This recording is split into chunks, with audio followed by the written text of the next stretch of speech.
Thanks very much. Thanks for having us here. So we both work at Radware, and Radware develops really awesome FEO projects, and it's not really an exaggeration to say that what I'm going to be talking about today is the distillation of pretty much everything I've been working on for the past 4.5 years, everything I've been writing about. It's kind of a whirlwind crash course on, I guess my role at Radware is, as a researcher, is everybody knows about product evangelists. I'm probably more of a problem evangelist. So I research and write about just what are the problems, what are the underlying issues around performance, and then Kent over here creates solutions. So this is why we're up here together. So this set of slides is really a distillation of the best of everything that I've come across, read, written in the past 4.5 years. You're not going to introduce me as your sidekick? We haven't established what kind of sidekick you are yet, so you might be the troublemaking, wisecracking Type A sidekick. That's I'm not sure. I haven't met one of those yet. So you all can read. I won't read this list to you, but these are the topics we're going to be covering today. It's going to be kind of a rapid fire 90-minute session, but please, if you have any questions about anything that we talk about, raise your hand. I will try to notice you and do this if I'm not noticing you, and maybe Kent, my sidekick Kent, will tap me and let me know that you're asking a question. And I'm going to talk about the sort of the problem landscape, and passing this over to Kent to talk about a bit about solutions.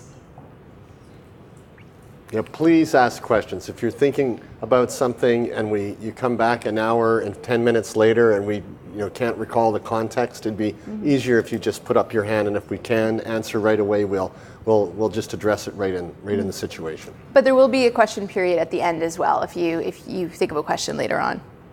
So first, I want to talk about some of the performance measurement terms that we'll be using today, just to make sure that we're on the same page. And this is really high-level stuff. We talk about response time. Probably everyone in this room already knows what a lot of these mean, but I'm just going to go over them anyways. Response time, meaning the time that it takes for the server to respond to a request. Start render time, the time it takes for between the time that the browser requests something and something starts to render in the browser. Above the fold time, a bit of a loosey-goosey metric that's just sort of like, well, when does content appear above the fold? And I know some people object to this term, but I put it out there just as actually a counterpoint to what I'm about to talk about. And then load time is the time. These two terms right here to me are really critical because I see them used interchangeably or conflated. Load time is the time that everything has rendered in the browser, including third-party scripts and things that people can't even see, which is why I like to talk about time to interact, which is sort of similar to above the fold time, but a little more precise. And when I talk about time to interact, I'm referring to the moment that the feature content appears in the browser and is interactive. So, for example, a really easy example is an e-commerce site that has a feature banner with a call to action button. When that feature banner and call to action button are visible and you can click on the call to action button, that's when the site has hit its time to interact. To me, it's the most meaningful metric from a user experience perspective. And because my background's in user experience, that's the most important metric to me. So above the fold, I just want to clarify that so you don't have to use the scroll bar, so it's the amount of content showing on the screen if your browser was full screen. Load time is doc complete. If you were to look at a JavaScript event, start render is normally different tools measure it actually when pixels are coming on the screen. There is some more metrics in the timing spec, so you can look at time to interactivity as well. So on DOM ready often is the time to interact can be roughly equivalent to on DOM ready, so that you can actually start doing things with your JavaScript, just to give some programmer background to those metrics. So there we have time to interact. So this is just to illustrate what I mean by that. You see that the moment that the feature content is loaded and the page is basically ready to go. So the next chunk that I'm going to talk about is just the impact of performance on business key performance indicators, KPIs. This is the stuff where a lot of these slides that I'm going to talk about could merit their own entire velocity session. And in fact, a few of them have come from entire velocity sessions. So, but I want to kind of give a whirlwind tour just to illustrate just an overview of how performance affects every business metric. If you take nothing else away from this, you can take away a set of case studies for why, if you need to convince your bosses or coworkers why performance matters, why they need to invest in performance, these are case studies that can help you do that. So performance matters, obviously. You know that, you're here today. So why does it matter? Well, there's this great stat that comes from Aberdeen Group from a 5 years, 2009, where they found that a 1 second delay in load time meant a drop in conversions, fewer page views, a decrease in customer satisfaction, and they even quantified it, that if a site, for example, an e-commerce site earns $100,000 a day, that means a potential loss of $2.5 million a year in lost sales. One of the earliest case studies around performance was Google found that back in 2008, 2009, when based on user demand, they changed their search results pages. So going from yielding 10 results to 30 results, and in doing so, the load times changed from 0.5 seconds to 0.9 seconds. And they found just doing that resulted in a huge drop in page views. And so they quickly, that's why today when you do a Google search, you still only get 10 results per page. It was it was 0.9 seconds to 0.4 seconds. So it was just a 500 millisecond difference resulted in a massive loss in search traffic. A really great case study from Walmart, when they looked at their own metrics and shared their metrics with the world, which is very generous, they found that when their load times dropped from 1 second to 4 seconds, conversions, you can see this steep decline from 1 second to 4 seconds, how sharply conversions declined. And then counter to that, they found that for every 1 second of improvement, they experienced up to a 2% increase in conversions. And sorry, just to go back, I've tried to cite, if you do a Google search on the title at the bottom of the slide, you should find all these. And there's also, at the end of the slides, there's a list of sources with links. So you can find the slides online after this talk, and you can go to all of these case studies. Sorry? Because I love interacting with the crowd, is anybody trying to convince somebody that performance is important? Like, I'm interested to know, is this a problem that you're dealing with? So there is a fair number of hands where people are still trying to, 4 or 5 years ago when we started Strange Loop, it was constant that we'd have to try to convince somebody that this was actually a problem. And today, honestly, most of the time we're finding companies already have performance groups in the company. We're seeing that most of our job is to explain what techniques or how are you going to help the problem, not convince people that there is a problem. So it's nice to see that some of the 4 years ago everybody's hand was up, right? Like everybody was trying to say this is a problem. Now we've got evidence for it.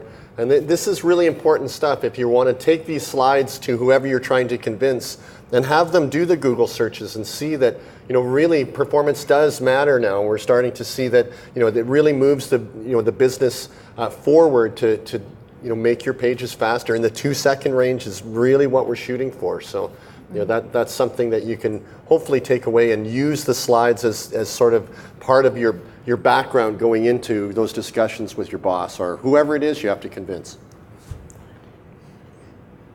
So again, another case study from Shopzilla, where they found that speeding up their pages, so taking the page loads from 6 seconds to, I believe it was 1.2 seconds, they increased revenues by 12%. The interesting thing about this Shopzilla case study was this was presented in 2009, I believe, and then in 2010, they came back the next year, the same person, same company, and presented this really frank, honest account of how, kind of resting on their laurels, they let themselves coast, and, sort of feature creep started to pile up, and pages started to bog down, and suddenly they were getting customer complaints again, revenues were dropping. And so the title of that session was called Never Take Your Eye Off the Ball. So just a really great reminder of the fact that, again, a message, yes? I'm sorry. Oh, good. So when you're looking at page load time on all these slides, is it based on that page load time or time to TTI? So this is page load time for these, for these case studies. Yeah, doc complete time, Yeah, doc JavaScript complete. event doc complete. Yeah, not fully loaded, but doc complete. You mentioned earlier that TTI is far more relevant in terms of customer value, right? So in terms of timeline, a lot of the case studies that I'm talking about are kind of pre-2012, just because that was when a lot of people were having to just kind of create a sort of a sense of value proposition for performance. And then our focus on TTI has only emerged in about the last year and a bit, when we realized we need a better metric, because as we get more third-party scripts on a page, it's sort of making doc complete time less and less. Yeah, exactly. It's pushing it out and making it really. It's relevant for other reasons, but it's just not relevant as a user experience metric. Another case study, this time talking about page views instead of e-commerce metrics. So for AOL, they found that visitors who were in the top 10th percentile in terms of speed viewed 50% more pages than viewers in the bottom 10th percentile. So if you're not coming from an e-commerce site, but you're coming from a site where page views matter, this is something to bear in mind. And similarly with Yahoo, they found that for every 400 milliseconds of improvement, they increased their traffic by 9%, which is pretty substantial. I have a question. Yep. So when you talk about milliseconds, are you talking about average or 99 percentile? Yeah. Because it matters a lot, right? 400 milliseconds at 50 percentile is one thing. 400 at 99 percentile is different. So in your presentation, which one are you talking about? So for these case studies, to be honest, I don't know the answer to that question. I'm assuming averages, but I don't want to. Normally they go with mean. Okay, it's normally, which is usually better than the average in terms of statistical analysis. But each of the studies would debate which metric they would use, and you would have to go and look for each one of them, which one they chose. Very rarely is it the 95th percentile. That's a pretty sophisticated group that's finally looking at, hey, we want everything to be below, or essentially everything to be below our mark.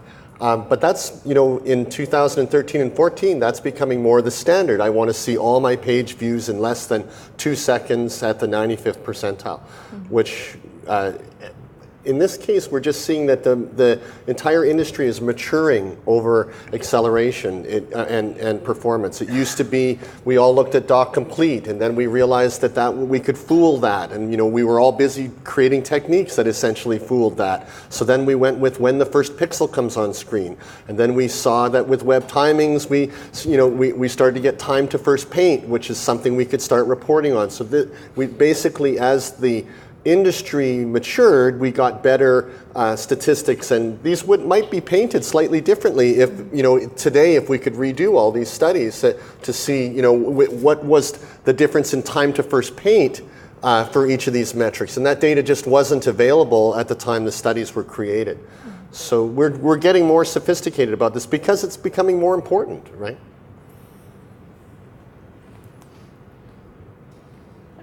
And similarly, well, this is more of a conversion story, but Mozilla found that they made their pages 2.2 seconds faster. I'm assuming median pages, and they estimated that this resulted in 60 million more downloads, just based on making that single change.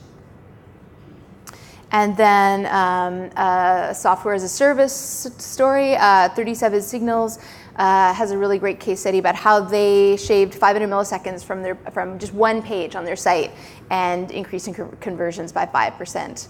So, and then a smaller e-commerce story. So I'm really trying to sort of illustrate that across different sizes of sites, sizes of enterprises, across different types of sites and enterprises, that pretty much anybody can find a meaningful metric that performance is going to affect for their company. And so for you, this might vary, in this audience, we might have like 6 or 7 or 9 different types of metrics, but these are all things that performance can affect.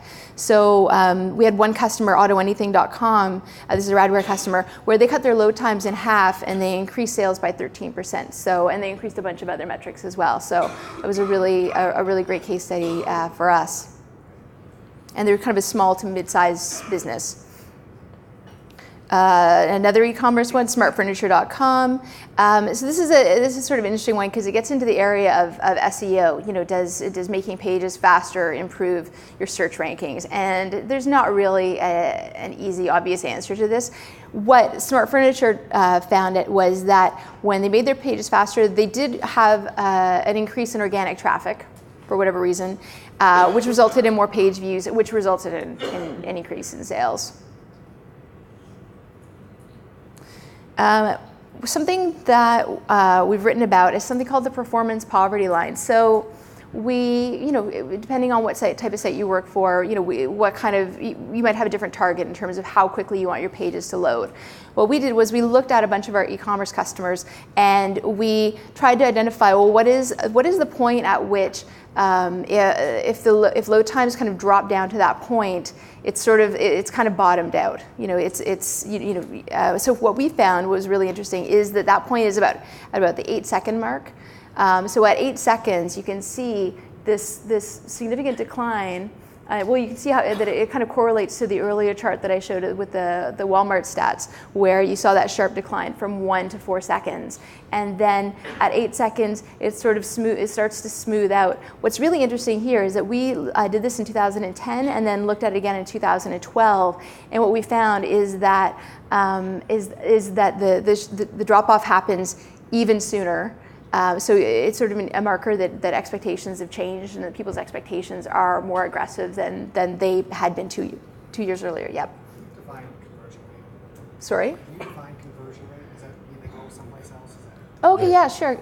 So conversion rate is the percentage of customers or people who come to the site who convert. So that means they either download your app if you want them to download. If you're selling something, do they convert? Do they become paying customers? So it's just converting that person from a browser to a person who actually does whatever it is they're meant to do on your site. It comes from e-commerce converting the sale effectively. A lot of people measure it by number of sessions and number of actual sales, or sometimes it's the number of people who make it to your shopping cart flow and then convert. You'll start to get people drilling into, looking at, what is the percentage of people who came to my site, number of sessions that had more than 3 pages and bought, number of people who came to my shopping cart flow and converted. But it's all about doing the meaningful thing you're driving somebody to on your site. Mm-hmm. Becoming a new user, is often the case. So if you're not in marketing, but you work with people, just one sec, I'll get to you. If you are not in marketing, but you work with people in marketing, and chances are, almost all of you do, being able to to understand conversions and conversion rate is probably the most important metric for them, because that's the one that their bosses care about. Or if you work with people in sales, that sort of thing. So understanding what impact you do has on conversion rate it will be really helpful for you in just sort of talking to them. Would this apply to like an information-only website, a website not selling anything? Would that just mean they went someplace else for that information? You normally define it. So the question is, does it apply to a e-commerce site or a productivity site? And normally you would define a goal, whatever that your site has some goal to download information, to acquire new users, to enlarge the community, to get more page view, whatever it is. Yeah, to get people to give their personal information so they can download a report, that sort of thing. So think of it as your 3-point conversion. You're trying to get people to do whatever it is your goal is on the site. Define the goal abstractly if you like. Mm-hmm. So if you're purely looking at page views though, and there's no call to action, like you're not actually asking people to provide you, like, say, any personal information or sign up for a newsletter or anything like that, then no, the conversion rate doesn't really apply to your site. So there's a question over there. I assume that the studies didn't address it. You often the return on investment proposition. It's all very well to say improve performance, but if the cost of that is significantly higher than the gain, why do it? So why spend $10 to improve my e-commerce site for $1 incremental revenue? Is there any observations on that?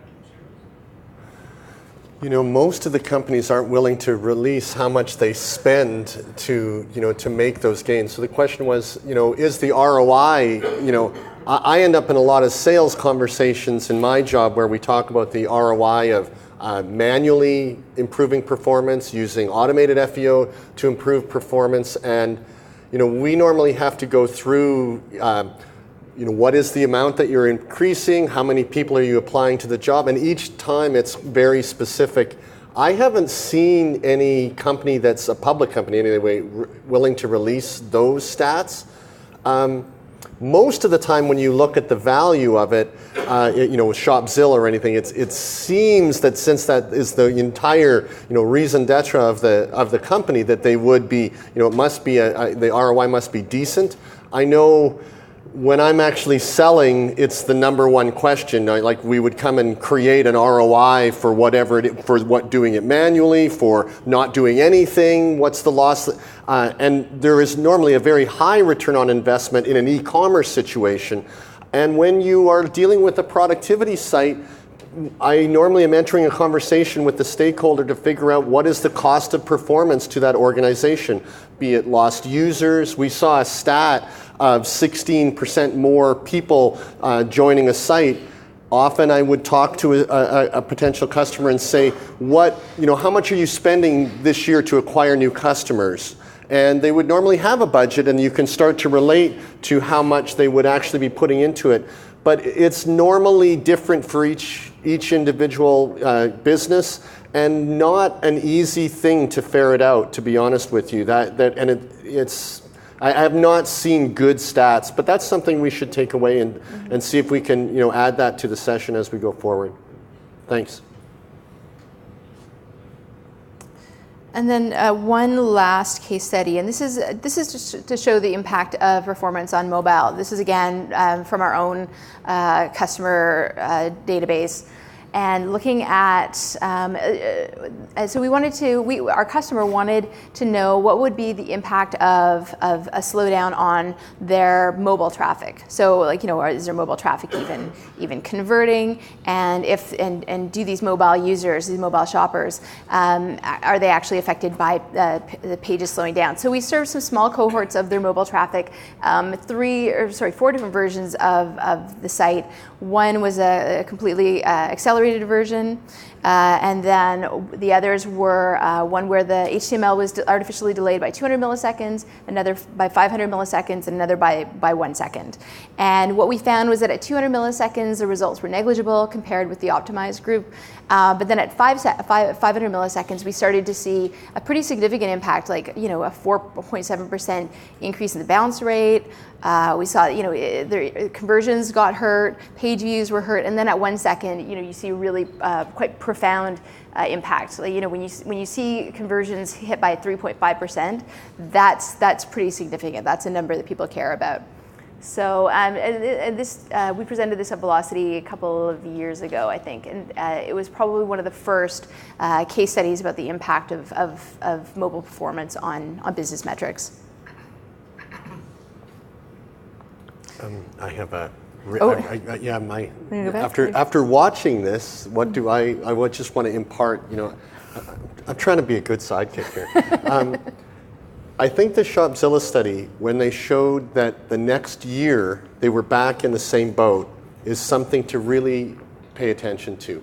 It's very, very common for us to find that people accelerate their sites, they get them where they need to be, they start seeing the results, and then they go back to focusing on features, and then the next bit of part of the site comes out, and they realize that this is like a constant effort. So the strategy for improving performance can't be seen as a one-time single project. It has to be more like an operational project where you've got some strategy at the end of each iteration to deal with performance, or you've got a team that's somehow doing it, or some architect is responsible for taking a look at the load times, or maybe part of your build is to run some metric. You know, I remember working with the Chrome team, and they have a build process that runs the startup of Chrome. And if you sign in code that makes the the startup time go beyond X, on the build on their build box and in their build environment, you cannot sign in that code. You've got to find out some other way of doing it, and that check-in and commit is rejected. So it's not about fixing it and then going to the next problem. You have to have a strategy that is ongoing, because you're going to keep introducing more feature-rich pages, and normally you're going to be focused on getting some new interaction to happen, and you'll lose sight of performance, and you need some way to pull it back in, or you'll be in the same boat as Shopzilla, and that's a tough problem, really.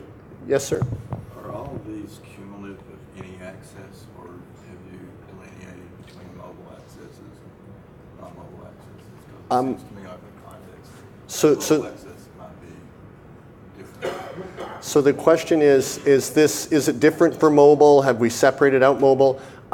Tammy has graciously put at the end a whole section just on mobile, so we're going to focus a bit on desktop, which is a bit more known quantity, and then we're going to talk about mobile, and I don't want to jump too far ahead. So yes, we're going to do that, and I think that, sadly you're not off the hook in the long run.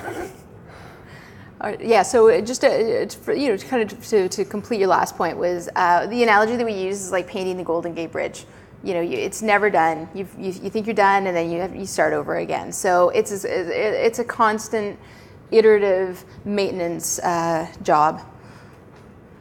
So this is the stuff that's really interesting to me. I hope it's really interesting to you as well. My background is in user experience and usability testing and all that kind of stuff. So one of the interesting things that we encounter. What's the next slide here? I'm gonna go back for a second. One of the funny things that when performance started to go mainstream, there's a big article in, I want to say Time magazine. It was like a super mainstream publication, and it was just about the importance of page speed. And this was a couple of years ago. And everybody in the performance community was like, "Wahoo! We're like in a real publication, not just one of our own little industry pubs or a big tech pub, but like we've hit the big league." And the interesting thing was reading the comments, because I always like to read comments, although sometimes I, wish I hadn't.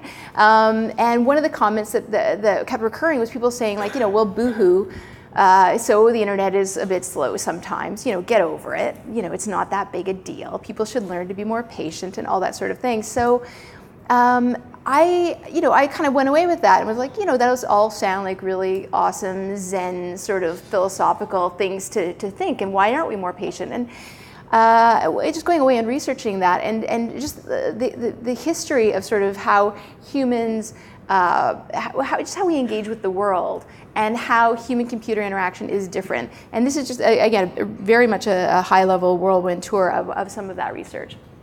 So.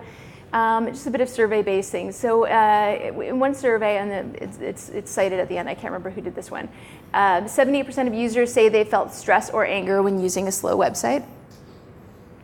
44% say that if a site is slow when they're shopping, especially during checkout, it makes them really, really anxious about whether the transaction even, did it go through? Did my card get dinged twice? That sort of thing. 4% of people say they've thrown their phone when a site is slow. And something like 26 or 32% say that they've yelled at their phone. That's me. I actually have thrown it. I just, like, when I saw this, I felt so embarrassed. 96% of the people are better. Like, you're a 4%er. Yeah, I'm a 4%er. But I was just, my car had broken down, and I really needed it to work at that time. It's still wet in some river, I think, at this point. Sadly. And they will ask, like, it's why if you take your phone in with a cracked screen, they'll look at you and often ask you, did this get thrown? And, probably somebody knows that this is a practice. And so this stat that gets thrown around a lot, which is 50% of consumers say they'll abandon a site after 3 seconds. So generally this is why we're ideally we're looking at 1 or 2 seconds for load time or less, but 3 seconds seems to be sort of where we can sort of find some common ground.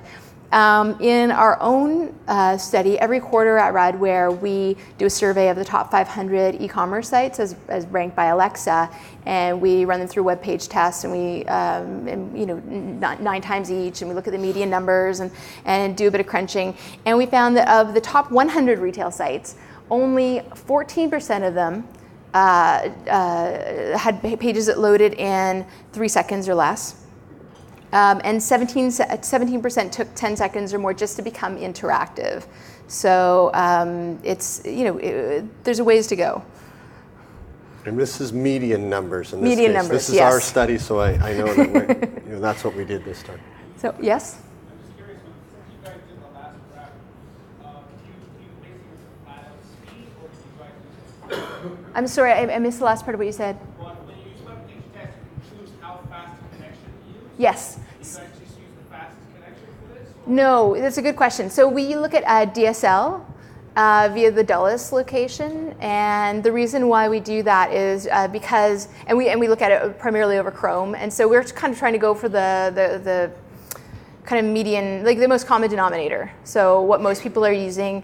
We found that if we focus on cable, then it gives this really kind of inflated sense of, well, this is what people in urban centers are experiencing. But as somebody who doesn't live in an urban center, I can tell you that what you experience in the city versus what you experience when you move to a smaller community can be vastly different. Yep. You tested against, you said you used Chrome, but I expect that the majority of users are using Internet Explorer. So the question is, if we focus on Chrome, do we also look at other browsers? And we do actually. So we stopped publishing the side-by-side results in the report because I felt that it really was a bit of a red herring, because it was always, we would look at Internet Explorer, Chrome, and God, I want to say Mozilla. Why is that? Firefox. Because I'm old. I said Mozilla. I got your back here. Thank you. And it was always all kind of jockeying here. And so we found that when we published the results, it was always like, yeah, my browser's #1, your browser sucks. And it just sort of turned the conversation to something we weren't interested in being part of. And also, all the browsers, they have different strengths. So some browsers perform better if you've got a lot of tabs open, and if you're multitasking, some browsers handle Flash better. So it's so variable that kind of looking at per page performance on across all the browsers just it wasn't a conversation we wanted to get into. So we do find them all pretty much comparable, pretty close. Yep. Is it based on numbers from the timing API, or it's every time we use the same way to measure, and it's based on the timing API from the browser? Yes, so that's all with web page test. Mm-hmm. So this is all, it's all with web page test, and I believe the new version of web page test uses web timings in Chrome.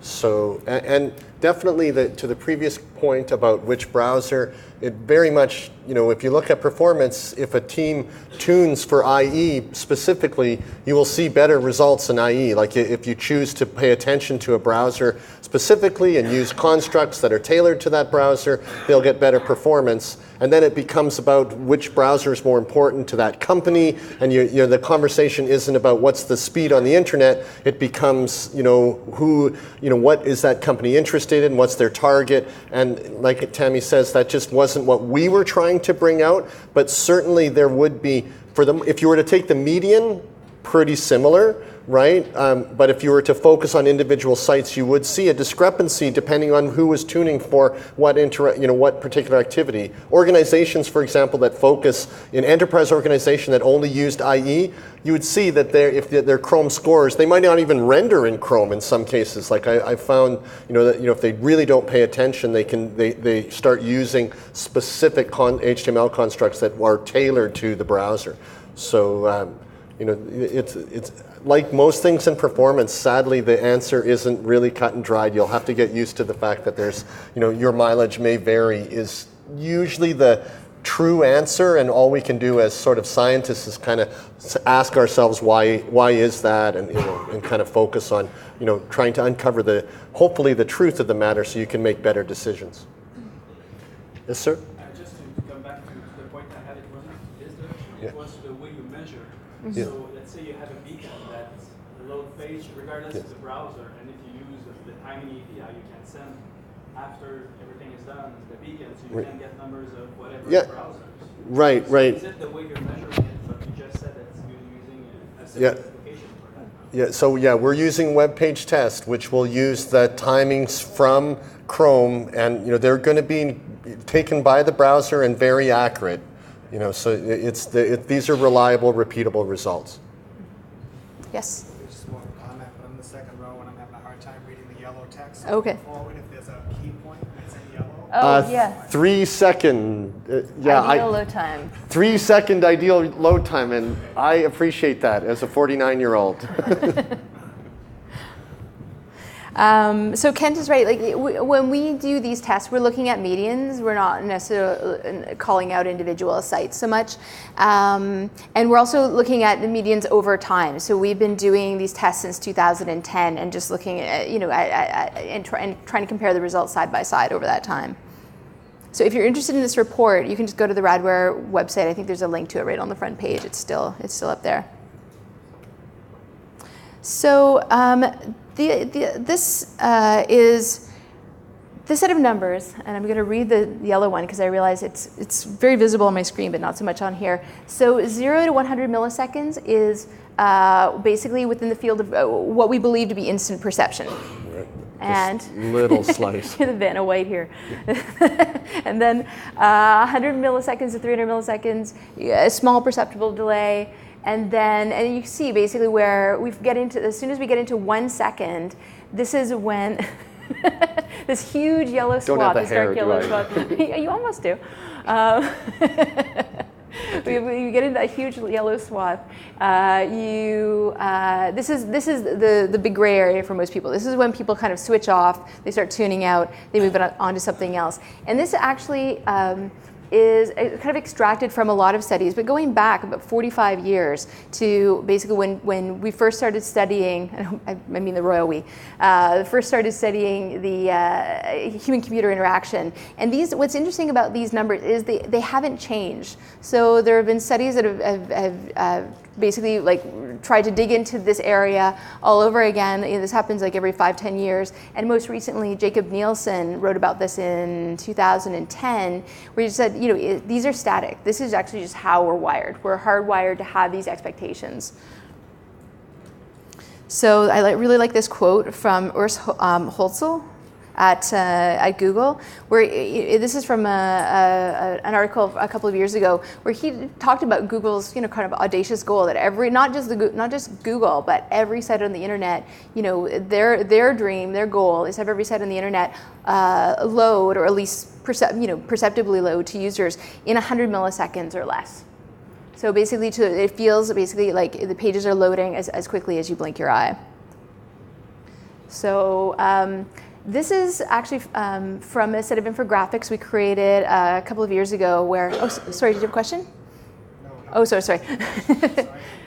Where we just sort of broke down, this is actually how human memory works and why this 100 millisecond number is so meaningful. And it all basically has to do with, I'm not going to go through all of this, but with the fact that your memory works in these 100 millisecond bursts. We're constantly fleshing out new information that comes in, and so it's this constant fleshing is the reason why if we can't do something with a piece of information and move on to the next stage, what we want to do with it within that 100 milliseconds, it starts to degrade really quickly, or it's just eliminated completely from your iconic memory. It doesn't even get pushed to your short-term memory. Yeah, a small plug for our session coming up tomorrow, where we've done a lot of research in the neurological area. And this is really true when we look at how fast people make decisions. I think 500 milliseconds is something where we found most people make decisions. If you think of thinking fast, thinking slow, people make decisions very quickly based on emotion. And so where you might imagine you've got a lot of time to do things and create an experience for your user, you might be surprised that as a human you make most of your decisions very, very quickly, unconsciously. And there's more and more mounting evidence. And if you come to our session tomorrow, you'll see, and with image rendering, how much difference 500 milliseconds turns out to be a surprisingly long amount of time in brain speed, and your emotional decision making. So we have, what time is our session tomorrow? I believe we're 3:30. So at 3:30 we're going to explore the progressive image rendering effect on human beings and how much difference it makes and what technique might work best for you. And it really plays on how your brain works, and I was just fascinated by the results. So if you're interested in this area, come and see us. And so not only do we, do our brains crave these faster experiences, we also do some other funny things with time. This is from a talk that Stoyan Stefanov gave, I don't even remember which year, at Velocity. It was a really, really great talk about the psychology of performance, and you can still find his slides online. And so among other things, what really fascinated me that he shared was that the average person not only perceives pages as being 15% slower than they are, so just mentally think however long your pages take to load, a person perceives that as being 15% longer. And then when they go away and they recall it later on, they actually recall it as being 35% slower than it was. So there's this perceptual lag in the moment, and then a much greater one that happens later on. Yes? Where are you getting this at? So this is a very, very tiny little citation there. Stoyan Stefanov, Psychology of Performance. There's a list of, at the end of the slides, there's a list of citations. So it's coming from a slide deck that he presented at Velocity in 2009 or 2010. And this is some more really interesting stuff from Jacob Nielsen. So he did an eye tracking study where they served, oh, sorry, yes? Yeah, in this study, the age demographic, what range is between ages? Is it any age or? So there's some interesting age-related stuff. It's not in my slides. So the question is, if I'm interpreting your question properly, it's do people have different expectations with regard to, depending on how old they are? And so some interesting things that I've learned are that older people, so I think people like kind of 55 and older, although maybe that's now 60 and older based on when I read the last study, or that study, they actually need pages to be faster than slower, because they basically your ability to kind of maintain your cognitive grip on a piece of information kind of degrades the sad thing is that it actually starts happening when you're about 25. So it's like some little iterative amount. So however, It's true. yeah. Oh, I can. I speak can't to it even too. remember the question. So, if you're over 25, it's already happening. So it's not thinking like, oh, this poor 55 plus people. It's all of us. We're all on the slope to forgetting.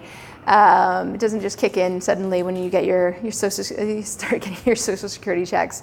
And some other interesting things were that things that I've encountered are children. Children are more basically will not start to engage with a page until everything's loaded. They'll just sit and wait, and they'll get it, but they'll also click away because they're that really impatient. And kids don't use the reload button or the refresh button whenever something's being like, it's like, oh, it's probably some third-party script. I'll just refresh. Kids don't think that. Women also are more likely to wait for a page to fully load before they start to interact with it. So yeah, there's some neat stuff across demographics, that I've encountered in a lot of different reports. But generally, when we do our studies, we're looking at people between the ages of 25 and 45, kind of just going for that middle swath of user, and we try to do everything sort of 50-50, male, female. So this was an eye tracking study that Jacob Nielsen did a few years ago, where they served people one of two pages. One was a page where everything rendered pretty much instantly, that's the one on the left, and the other one was the page where the feature content, that yellow bar at the top, took 8 seconds to load. And it was just a test to see, well, where do people's eyes move around on the page if the feature content loads last. And so this has been, I find this study really fascinating because it speaks to a lot of the things that I write about, and especially to e-commerce sites. So with the optimal load time, you see the eye moving all around the page. It's hitting the feature banner, which arguably is the most important piece of content on the page, and it's kind of covering the whole page. And over on the right, you see with the 8-second delay, once that feature banner loads, you get very, very, very little eye action up there. So effectively, you've lost most of your users' attention